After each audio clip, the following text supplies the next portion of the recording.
Hello friends, जय श्री कृष्ण। अभी तक हमने चैप्टर 16 लाइट का 2 पार्ट कर लिया था, एक्सप्लोरिंग साइंस क्लास 8। अभी हमारा 3rd पार्ट और कोशिश करते हैं कि मैक्सिमम इस पार्ट में कवर कर लें। The chapter is very important for exam point of view. Even in further classes you will see this chapter for sure. So we will try to learn with clarity. Let us start the chapter for 3rd part, and we will start from dispersion of light, page number 257. In class 7 we learned that white light consists of 7 colors. We also learned that sunlight is also referred to as white light. The rainbow we see in the sky is actually the splitting of white light from the sun into a spectrum of colors. Due to the presence of tiny water droplet in the air, this splitting of white light into a spectrum is called dispersion of light. Let us highlight it. The splitting of white light into a spectrum is called dispersion of light. Sir Isaac Newton was the first to show that ordinary white light consists of 7 colors. तो किसने first time हमको show किया था ये चीज़ कि white light में 7 colour होते हैं? Sir Newton. उन्होंने बताया कि 7 कलर होते हैं, और कौन कौन से? Violet, indigo, blue, green, yellow, orange and red. और इसको हम रेफर क्या करते हैं? विबग्योर। इन शॉर्ट, बहुत फेमस है ये वर्ड विबग्योर, बच्चों का फेवरेट कलर है, इसको विबग्योर बोलते हैं। इसमें ये वाइट लाइट जो है उसमें 7 कलर होते हैं, और इसका शॉर्ट फॉर्म क्या होता है? विबग्योर होता है।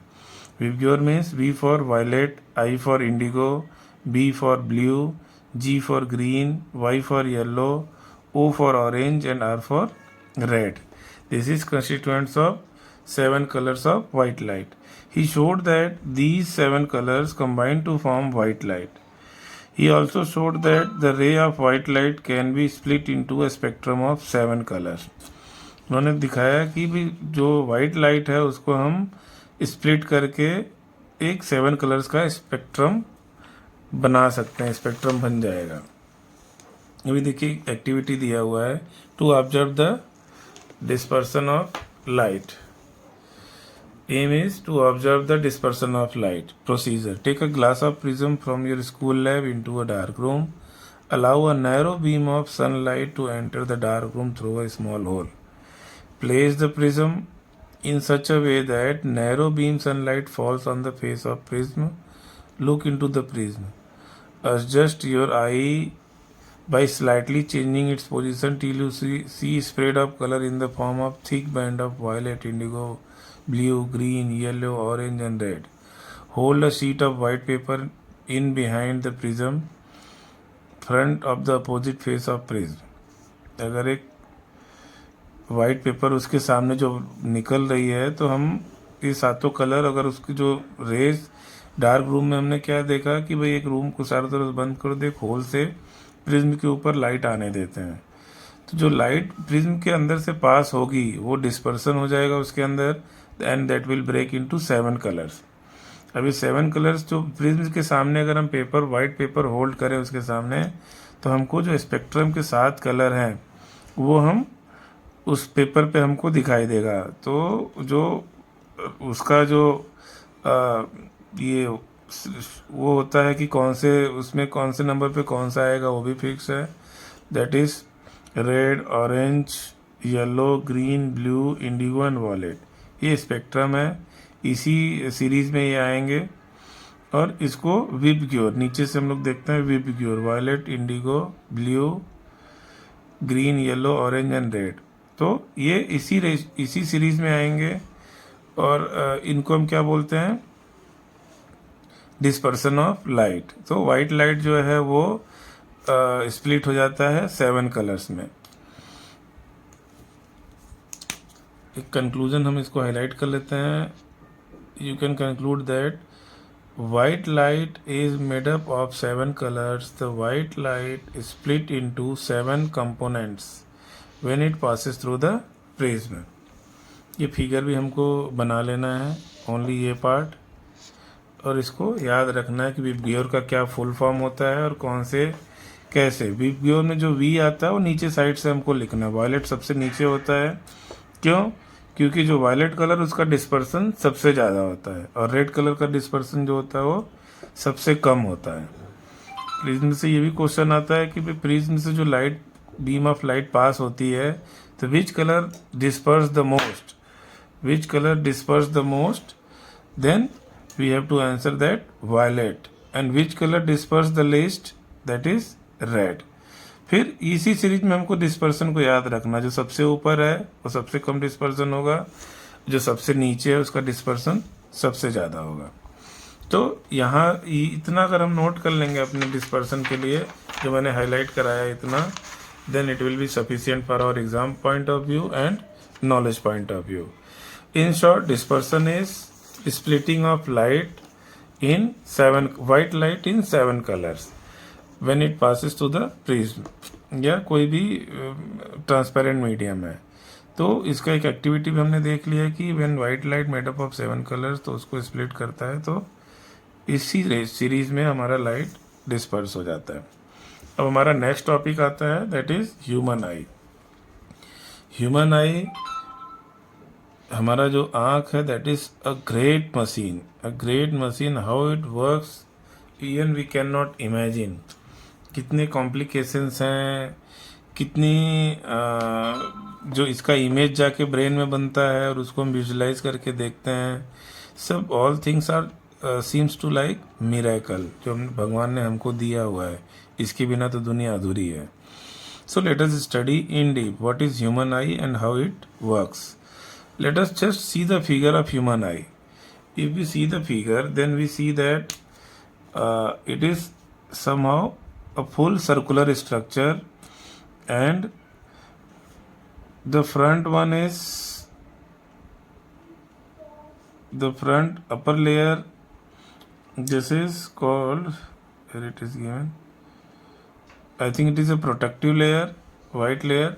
And below that, the white part of our eye is called cornea.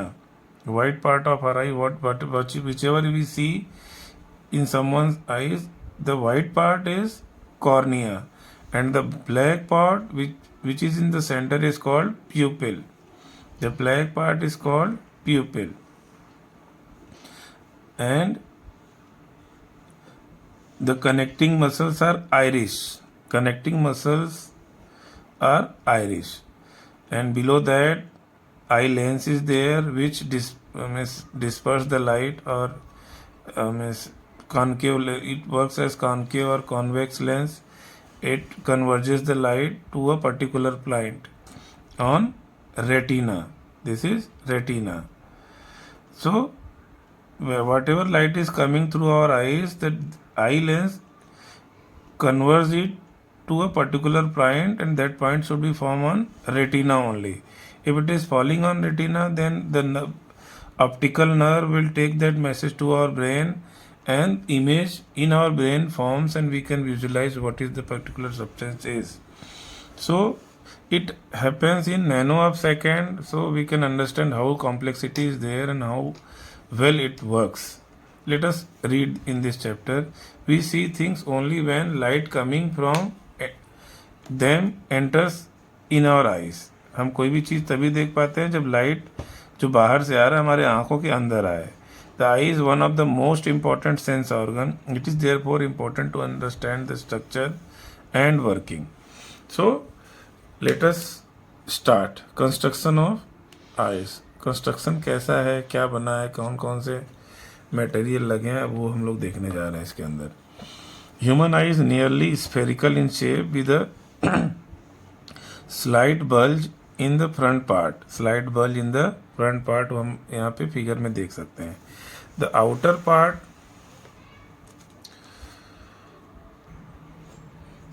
eye is called eyeball. It is white in color and it protects the inner part of the eye. So जो बाहर का जो outer part होता है, वो जो हमको दिखता है, वो it is called eye ball. ये वाइट कलर का होता है और हमारे इनर पार्ट जो आँख के होते हैं, जो इम्पोर्टेंट होते हैं, उसको प्रोटेक्ट करता है। The front bulging out part of the I is called cornea. जो बल्जिंग पार्ट जो हम आँख खोलते हैं जो दिखाई देता है हमको वाइट वाइट या पूरा, उसको हम क्या बोलते हैं? कॉर्निया बोलते हैं। It is made up of transparent substance. किसका बना होता है ये? ट्रांसपेरेंट सब्सटेंस का बना होता है। The main function of cornea is to protect the eyes. और इसका मेन फंक्शन क्या होता है? वो हमारी आंखों को प्रोटेक्ट करना है, क्योंकि हम आंखें खोल के चलते रहते हैं तो धूल मिट्टी पोल्यूशन सब आता है, लेकिन हमारा जो कॉर्निया एकदम इसका स्ट्रक्चर ऐसा बना हुआ है, प्लस हमारे आँख जो टीयर ग्लैंड्स हैं वो मिलकर के उसको साफ करते रहते हैं हमारे आँखों को। सो हमको जो हमारी विजिबिलिटी एक तो उसको प्रोटेक्शन देता है, प्लस कोई भी डस्ट पार्टिकल इस पर रुक नहीं सकता है। Behind the cornea is iris. Iris हम हेडिंग डालेंगे और लिखेंगे behind the cornea is iris, IRIS heading डाल के लिखेंगे। It is coloured part of the eye. ये क्या है? Coloured part of the eye है। People can have black brown और ब्लू और ग्रीन कलर्ड आइरिस। लोगों के पास कौन कौन से कलर हो सकते हैं? Black brown blue green. अभी ग्रीन वाला तो मैंने देखा नहीं है, ब्लू वाला भी नहीं देखा है। दो देखे हैं, black and brown. It has a hole at its centre called pupil. इसके सेंटर पे एक होल होता है और उस होल को हम क्या बोलते हैं? प्यूपल बोलते हैं। यानी जो हमने अभी तक पढ़ा कि कॉर्निया क्या है, हमारी आंखों में हम जब देखेंगे तो जो वाइट वाइट दिखता है दैट इज कॉर्निया, और जो ब्लैक ब्लैक दिखता है वो क्या है? आइरिस है। जो ब्लैक ब्लैक दिखता है वो क्या है? आइरिस है। और आइरिस के बीच में एक छोटा सा होल होता है जिससे लाइट होके जाती है, उसको हम क्या बोलते हैं? प्यूपल बोलते हैं। जो वाइट वाइट हमारी आंखों में दिखता है दैट इज कॉर्निया। फिर जो बीच में ब्लैक ब्लैक है वो दैट इज आइरिस, और उसके बीचों बीच एक छोटा सा होल होता है, उसको क्या बोलते हैं हम लोग? प्यूपिल। जो होल होता है उसको क्या बोलते हैं? Pupil. The pupil allows light to enter the eye, where as iris control the amount of light enters in the eye. तो जो प्यूपिल है वो होल होता है, उससे लाइट जाएगा, लेकिन आइरिस ऐसा मसल है ना जो उसको पता होता है कितना लाइट हम अंदर भेजना है, वो उसको पता होता है, और वो अपने आप को एडजस्ट करता रहता है। So iris can adjust side of pupil to control the amount of light that enters the eyes. So iris के पास एडजस्ट साइज, प्यूपिल का साइज मतलब होल का साइज एडजस्ट करने का वो होता है, कैपेसिटी होती है, जिससे it can control the light that is entering to the eyes. In dim light when we enter a dark room, the iris expands the pupil so that more light can enter the eye. On the other hand, if the amount of light around us is very high, the iris contracts the pupil and reduces the amount of light that can enter the eye. हमको यहाँ से यहाँ तक इसको highlight कर लेना है, लिख लेना है how it works। तो जब हम डिम लाइट में जाएंगे तो ये क्या हो जाएगा? जो एक्सपैंड करेगा आइरिस, उसकी वजह से जो प्यूपिल है यानी होल है वो ज़्यादा बड़ा हो जाएगा और हमका ज़्यादा से ज़्यादा लाइट अंदर जाएगा। और जब हम अचानक से लाइट में आ जाते हैं, वेरी हाई लाइट में जाते हैं, तो ये कॉन्ट्रैक्ट कर जाता है। इसीलिए हम अचानक से जब बाहर जाते हैं अपनी आंखें खोलते तो हमारी आंखें चौंधिया जाती है, एकदम बंद करने लगते हैं। क्यों? क्योंकि उस टाइम पे आइरिस जो है वो कॉन्ट्रैक्ट करता है और प्यूपिल को एडजस्ट करके छोटा करने की कोशिश करता है ताकि कम से कम लाइट हमारी आंखों के अंदर जाए, otherwise it will harm our retina. You could feel the change in size of your pupil when suddenly leave a dark room like a movie theater and step out of bright place. तो आप इस चीज़ को feel कर सकते हैं, अचानक से किसी डार्क रूम से अगर बाहर निकलते हैं then you can feel these. Behind the pupil there is a convex lens called eye lens. People के पीछे क्या होता है, यानी जो होल हो जहाँ से लाइट एंटर करती है जस्ट उसके पीछे जो लेंस होता है दैट इज कॉन्वेक्स लेंस। हमको याद रखना है कौन सा लेंस होता है इसके अंदर, तो कॉन्वेक्स लेंस होता है। The lens is made up of transparent jelly like flexible material. ये लेंस क्या होता है ये? It is made up of transparent jelly like flexible material. The eye lens allows light to pass through them and focus the passing rays through the pupil to form an image on retina. जो lens होता है वो क्या करता है? Light को अपने through pass होने देता है और उसको जो लाइट जा रही है उसको एक जगह कहाँ ले जाके मिलाता है, वो रेटिना के ऊपर। तो जो इमेज जो बनेगी वो कहाँ बनेगी, रेटिना के ऊपर बनेगी। Otherwise we can not see the object, अगर रेटिना से आगे भी बने या पीछे बने। So the eye lens allows light to pass through them and focuses the passing rays so the people to form an image on retina. So सबसे पहले एक चीज़ हमको ध्यान रखना है कि इमेज बनती कहाँ है, रेटिना पे बनती है। और रेटिना पे जो कन्वर्ज करके लाइट को एक जगह लाने वाला कौन है, वो हमारा कॉन्वेक्स लेंस है। वो क्या करेगा, सारी की सारी, जैसे अगर ये कॉन्वेक्स लेंस हम अगर इमेजिन करें तो जो लाइट आएगी डाइवर्ज होके वो रेटिना पे, अगर यहाँ रेटिना है तो फोकस पॉइंट यहाँ रेटिना बनेगा और रेटिना पे बनने के बाद जो इमेज होगा वही बनेगा। अगर वो फोकस पहले हो गया तो हमारे आई साइड में प्रॉब्लम होगा, या फोकस रेटिना के पीछे हो गया तो भी हमारे राइट साइड में प्रॉब्लम होगा। तो उसके लिए हम लोग क्या करते हैं, डॉक्टर को दिखाएंगे तो डॉक्टर उसके लिए फिर लेंस लगाता है कि भाई अगर पहले बन रहा है तो कॉन्वेक्स लेंस, कॉनकेव लेंस लगाएगा ताकि थोड़ा सा वो अगर जो लेंस से जो लाइट जो होके गुजर रही है अगर वो रेटिना से पहले बन रही है तो हमको कॉन्वेक्स लेंस यूज़ करना कॉनकेव लेंस यूज़ करना पड़ेगा ताकि वो लाइट को एक्सपेंड कर दे और वो रेटिना पे जाके बने। और अगर जो रेटिना के पीछे अगर फोकस बन रहा है तो फिर हमको कॉन्वेक्स लेंस यूज़ करना पड़ेगा ताकि वो उसको और कन्वर्ज कर दे और रेटिना पे हमारी लाइट बने। शायद हमारे आगे ये चैप्टर में आएगा तो हम डिटेल में स्टडी करेंगे। Late us proceed further. The eye lens is held in position by pair of capillary muscles. These muscles can stretch and relax the eye lens and make it thin or thick according to the need of the eye. This stretching and relaxing of eye lens helps the eye to change the focus length of eye lens and make the image of an object clear inside the eye. Very powerful instrument. हम लोग camera देखते हैं ना mobile में कितने megapixel का है, तो ये मेगापिक्सल ही बताता है एक तरह से। जैसे अभी हमने देखा कि इसके जो ये अपना लेंस है वो मसल से, सीलियरी मसल हमने इमेज में देखा था, इसमें भी दिखा देता हूँ मैं।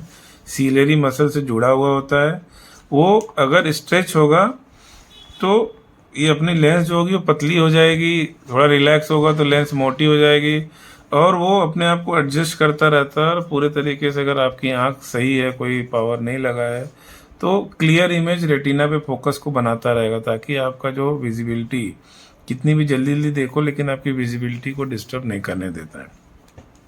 सो this is because this ciliary muscle वो स्ट्रेच करके लेंस को पतला या थिक कर सकते हैं according to the need. This stretching and relaxing of eye lens help the eye to change the focal length of eye lens and make the image of an object clear inside the eye. The inner back surface of eye is called retina. Very important part of eye is retina. Retina नहीं है तो फिर आपका आँख किसी काम का नहीं है। It is the screen on which eye lens focuses the image of an object. The sensation of image formed on retina is carried to the brain by optic nerve connected to retina. So इसको हम पूरा highlight करते हैं। It is the screen on which eye lens focuses the image of an object. The sensation of the image formed on retina is carried to the brain by optic nerve connected to the retina. So जो lens है हमारा वो सीधा focus करेगा retina पे, और retina जो है वो ऑप्टिक नर्व से जुड़ी हुई होती है। जो भी सेंसेशन है, जो भी इमेज रेटिना पे फोकस होगा वो ऑप्टिक नर्व उसको कहाँ लेके जाएगा, ब्रेन तक ले जाएगा और वहाँ पे हम उसको इमेज बनेगा ब्रेन के पास। अभी next, the space between the cornea and lens is filled with viscous liquid called aqueous humour.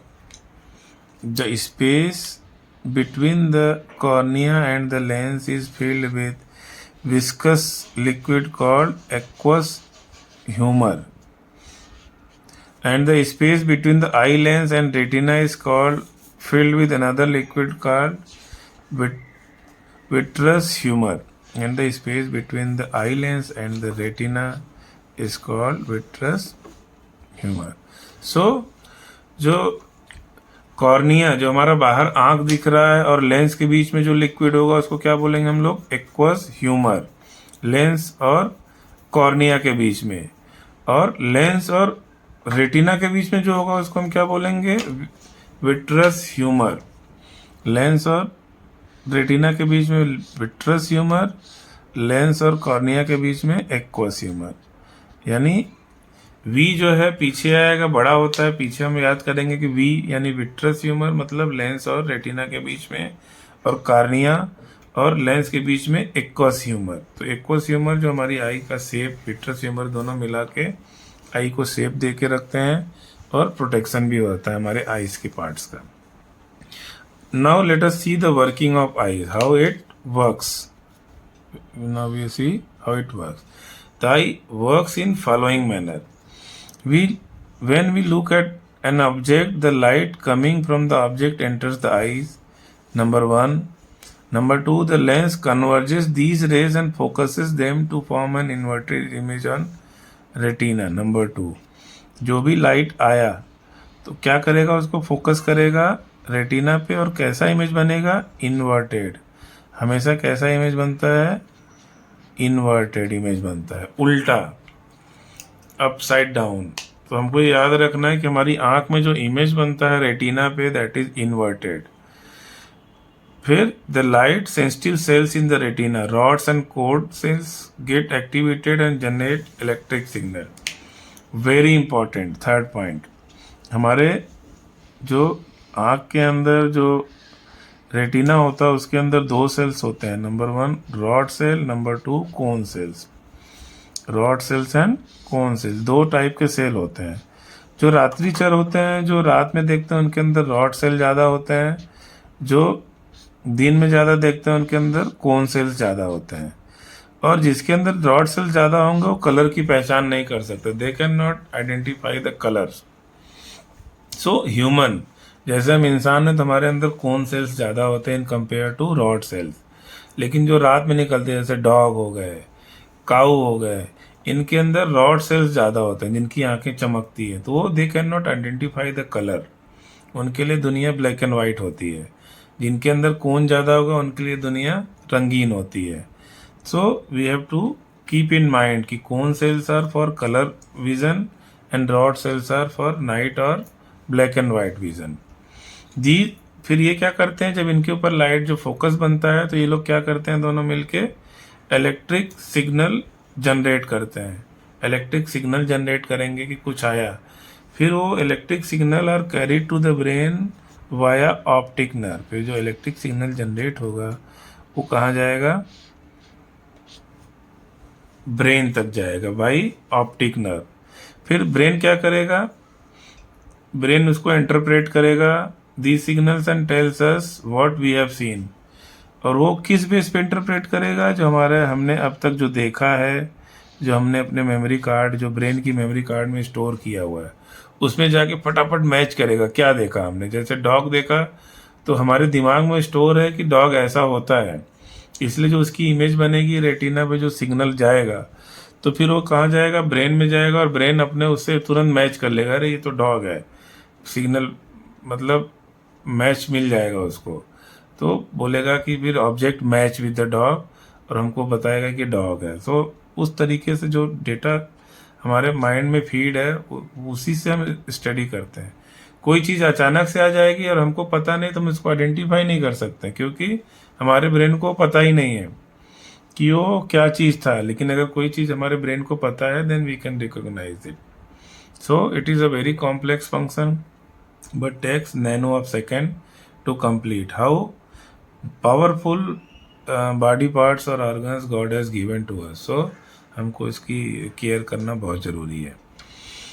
चलिए आगे बढ़ते हैं। हमने पढ़ लिया अच्छे से चारों पार्ट। सबसे पहले लाइट आएगी, फिर जो हमारा लेंस होगा उसको कन्वर्ज करके फोकस करेगा रेटिना पे। रेटिना पे जो इमेज बनेगी वो इन्वर्टेड बनेगी।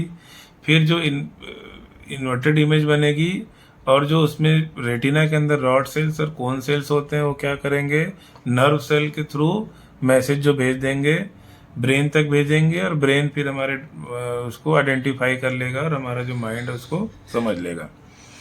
Although the image on object on the retina is inverted, the brain interprets is an। अब देखो हमारा जो रेटिना पे बनता है वो उल्टा बनता है, लेकिन हमारा ब्रेन ऐसा है कि उसको हमेशा सीधा करके देखता है। हमारा ब्रेन क्या कर देगा, उसको सीधा कर देगा। उसको पता है कि रेटिना ने उल्टा भेजा है। So we are very brilliant, everybody is brilliant. Use your mind and do some magic in your life with your hard study and seriousness. Let us proceed further. मैंने जो रॉड सेल कोन सेल के बारे में बताया था शायद उसमें दिया है। Let us read what is this. The retina is made up of large number of light sensitive cells. There are two kinds. One is rod and second one is cone. Very important. It direct पूछ सकता है what is rod cells and cone cells. What is their role in our eyes. So we have to keep in mind rod cells. These are rod shaped cells present in retina. They are sensitive to dim light. ये किसके लिए sensitive है, dim light के लिए। इसीलिए हम लोग जो है जब अंधेरे से बाहर निकलते हैं तो रॉड सेल्स उस टाइम एक्टिव होते हैं और कोन सेल्स बेचारे शांत रहते हैं। तो अचानक से हमारी आंखें बंद हो जाती है, फिर थोड़े टाइम में हमारा आंख एडजस्ट करके फिर उसको कोन सेल्स एक्टिवेट हो जाते हैं। They are important for night vision. They are important for night vision. They, however, do not gather information about color of the object. मैंने बताया जिनके अंदर अगर रॉड सेल ज़्यादा है, they cannot identify the colors. Cones. These are cone-shaped cells present in retina. They are sensitive to bright light and causes sensation of colour object in our eyes. तो हमको क्या करता है ये colour object. Human body eyes is मतलब उसमें जो cone cells की मात्रा बहुत ज़्यादा है। जब हम अंधेरे में जाते हैं तो हमको बिल्कुल दिखाई नहीं देता क्योंकि हमारे में रॉड सेल्स कम है। लेकिन अगर काऊ है, डॉग है, या फिर जो भी रात्रि एनिमल्स हैं तो उनके अंदर रॉड सेल्स ज़्यादा होते हैं तो ज़्यादा क्लियर देख सकते हैं। हम अचानक से किसी रात मतलब अंधेरी जगह में जाते हैं तो शुरुआत में तो बिल्कुल भी नहीं दिखता क्योंकि हमारे में रॉड सेल इतने एक्टिव नहीं होते हैं। फिर जब अंधेरा होता है धीरे धीरे जो भी रॉड सेल्स हैं धीरे धीरे थोड़ा एक्टिवेट होते हैं, तो हमको फिर थोड़ी देर बाद धीरे धीरे थोड़ा दिखाई देना चालू होता है। और ऐसे ही अगर हम लोग अंधेरे से एकदम बाहर निकलेंगे तो एकदम रॉड कोन सेल्स एकदम एक्टिवेट नहीं रहेंगे, तो फिर क्या होगा कि हमको हमारी आंखें थोड़ी देर के लिए बंद हो जाएंगी, हमको थोड़ा धुंधला दिखेगा, फिर धीरे धीरे वो एक्टिवेट होंगी, then it will become normal. The next point is blind spot. Next point is blind spot. Blind spot means area of no vision. अगर blind spot पे किसी का भी इमेज बन रहा तो उसको कुछ भी नहीं दिखाई देगा, वो blind कहलाएगा। Let us see further. There is portion on retina where there are no light sensitive cells. मैंने बताया कि रॉड सेल्स और कॉन सेल्स जो होते हैं दे जनरेट इलेक्ट्रिक सिग्नल्स, लेकिन जो ब्लाइंड स्पॉट होता है वहाँ पे क्या होता है, कोई भी रॉड सेल या कॉन सेल नहीं पाया जाता है। तो वहाँ पे जो भी अगर फोकस बनेगा तो कोई भी इलेक्ट्रिक सिग्नल जनरेट नहीं होगा जो नर्व फाइबर के थ्रू ब्रेन तक जाए। This is the area where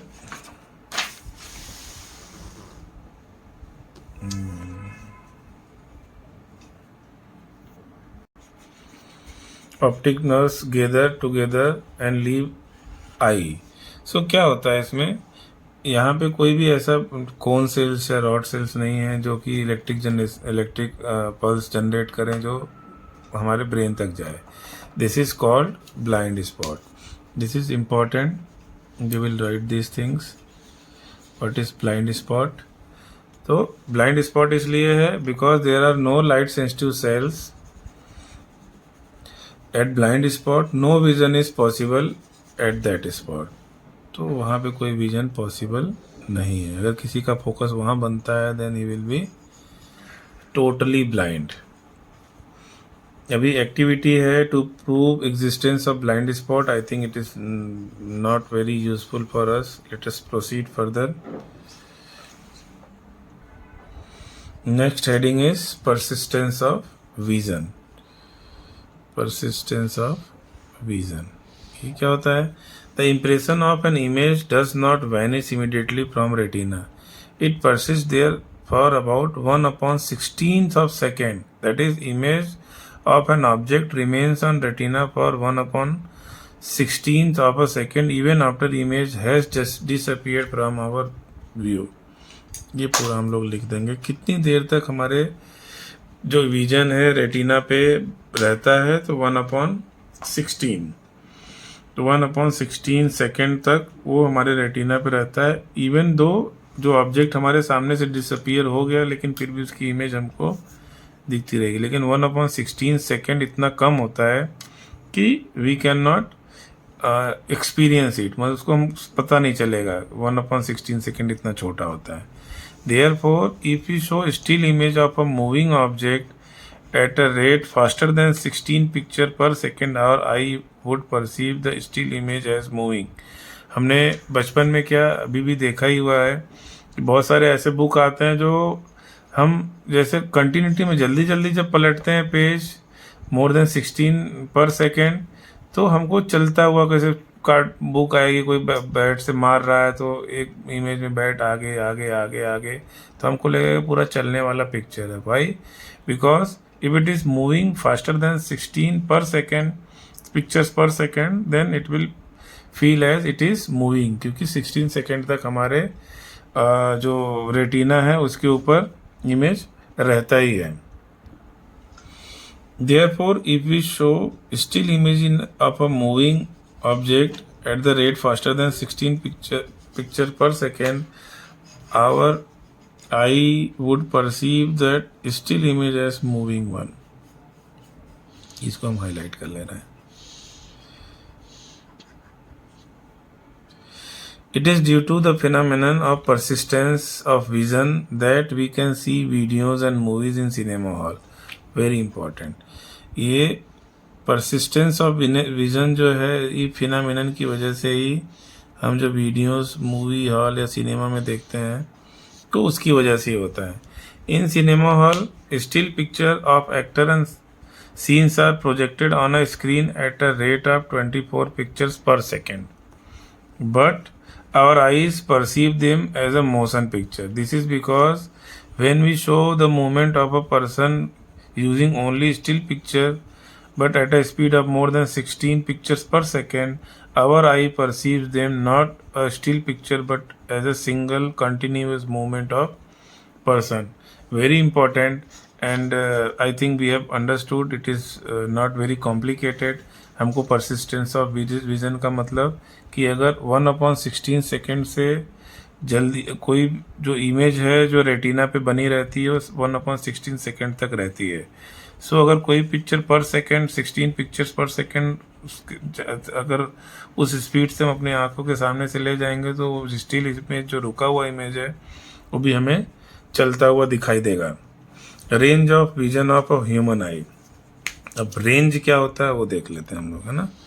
range देख लेते हैं। Far point is the farthest point from the eye at which I can see objects clearly.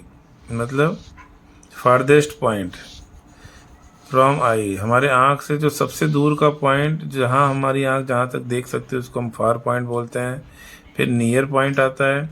Near point is the nearest point from the eye at which we can see the object clearly. So दो चीज़ें हमने पढ़ ली, एक far point एक near point. Far point मतलब जो सबसे दूर का ऑब्जेक्ट जो हम क्लियरली देख सकें, और नियर पॉइंट जो सबसे नज़दीक की चीज़ हो, ऑब्जेक्ट हो जिसको हम क्लियरली देख सकें। A normal eye can look at an object that is placed even at a very large distance from eye, therefore the far point of eye is said to be at infinity. तो अब देखो कितना important point है कि हमारी जो normal eye है बहुत दूर तक के ऑब्जेक्ट को भी देख सकती है, इसलिए जो हमारा फार पॉइंट है उसको हम बोल सकते हैं कि अगर नॉर्मल आई है then it could be at infinity. It could be at infinity. आगे देखते हैं। मुझे लग रहा है वीडियो थोड़ी बड़ी हो रही है लेकिन ये टॉपिक हम इसको कवर कर ले रहे हैं। A normal human eye can see objects clearly if they are placed beyond 25 centimeter from eye.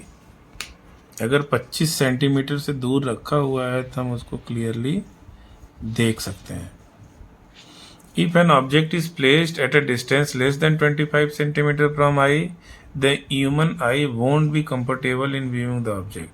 It is esteemed that the most comfortable distance at which we can read a book with a normal eye is about 25 centimeter from eye. Therefore, the near point of human eye is 25 centimeter. The near point of human eye is 25 centimeter.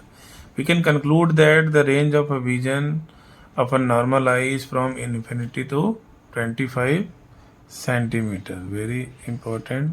Let us highlight it and jot it down in your notebook. Friends, अभी मुझे लग रहा है कि 35 minutes की video already हो चुकी है और नेक्स्ट जो पॉइंट है that is very important for exam point of view. So we will do this in fourth video and fourth video will be our last video for this chapter is concerned. Then after we will do one video in which I will make you learn all the figures which are important, and I will try to come on board to make you things clear, and will try to memorize all important point in that video as well. So after fourth video I will make one conclusion video, and in that video only we will do exercise also if it is important or some difficulty is there. Thank you so much. Jai Shri Krishna.